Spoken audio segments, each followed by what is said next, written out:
I have with me today Dr. Jing Kai, a research fellow at the Institute for Sinology at Yonsei University and associate of the Asia Institute.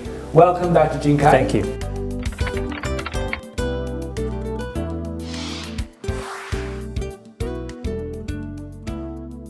So I'd like to ask you first, why do you think it is that this confrontation with North Korea, lasting from the Cold War, is still with us today?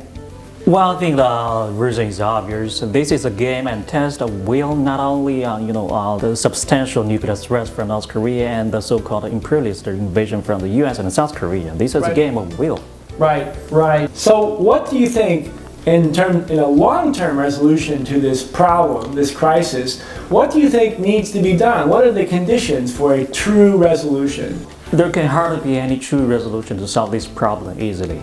Right. And putting simply, compromise, reconciliation among major powers, Absolutely. not only between North Korea and the U.S., but also among the other major powers. Right. And the point is, do not make any other extra request within the so-called six-party talks. You know, the Japanese, the Russian, and the U.S., and the South Korea, and the Chinese, they all have different reasons to join, but not make it clear for denuclearization.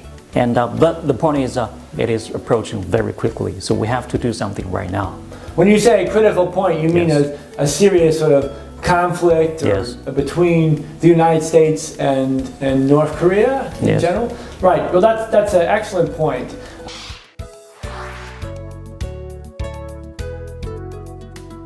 On the Chinese side, how do Chinese perceive the North Korean issue? Well, my view may not represent the mainstream views in China, but I do believe it really depends on how people evaluate the influence China has over North Korea. It has a very great influence in the past, but no, we don't have great influence right now. Right. And so don't blame China for everything. China has been actually marginalized in the nuclear crisis issue. You know, all the evolution of the situation does not seem to be closely related to Chinese behaviors. What's between North Korea and the U.S.?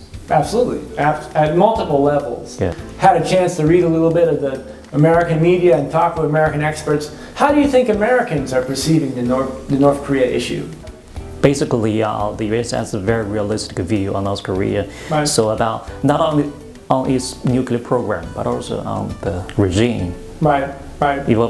The evil regime or sort of things like that. But I don't think that's a very constructive way to deal with North Korea. So the problem is to change from Clinton administration's engagement to Bush's administration, totally different approach. And now the strategic patience. I don't think that's a very constructive way to deal with North Korea.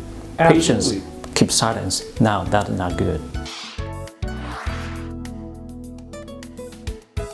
So in terms of a long-term resolution, it seems to me that we really need both the United States and China to be committed at a higher level in terms of an agreement to limit, as you mentioned, focus on non-proliferation, right? Not be distracted by other issues, but also in the sense to let the North Koreans themselves, North and South Koreans, have their own dialogue about the other issues for their own unification.